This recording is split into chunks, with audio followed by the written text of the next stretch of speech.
Ohio set a new record this morning with its 8th lethal injection execution this year. Michael Bengi beat his girlfriend to death back in 1993 in Hamilton in southwest Ohio. He apologized to the woman's family before he died. Today's execution breaks the state's record for the most people put to death in a year since Ohio resumed capital punishment in 1999. With today's execution, Ohio has put more people to death this year than any other state except Texas. That's a steep rise, considering it was just 11 years ago when Ohio did not even have capital punishment. Fox Toledo's Heather Miller is live with a look at the death penalty debate. Well, as Laura just mentioned, Ohio has seen more executions this year than any other since the state resumed executions back in 1999. The previous high was 7 in 2004. I think it's a very sad commentary in a civilized society to have so many executions. Defense attorney Alan Conop has been against the death penalty throughout his 47-year career.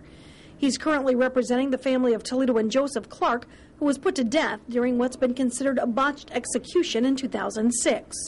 The lethal injection process had to be restarted after his vein collapsed and the lethal dose of drugs failed to do its job. Conop says the fact Ohio has gone from having no executions to the second highest number in the country says something.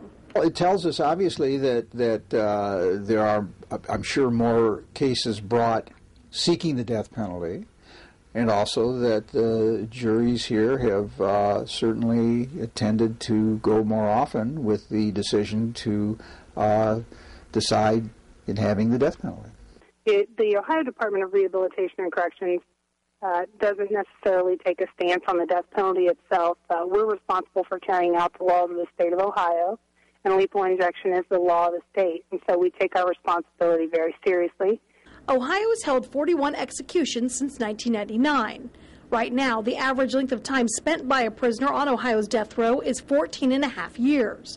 So prisoners currently being executed have not been convicted of recent crimes. I mean, they could have only been sentenced to death after the death penalty was reinstated in Ohio, so they would have come about after the death penalty was reinstated, but it takes a length of time for all of these cases to go through the appeals process, and so a number of them are becoming ripe for execution because they've exhausted all of their appeals. Now, Ohio's final execution for the year is scheduled for next month. 2 have already also been scheduled for the beginning of 2012. Now, Ohio's highest number of executions ever occurred back in 1949. That's when 15 men died by the electric chair. Reporting live, Heather Miller, Fox Toledo News.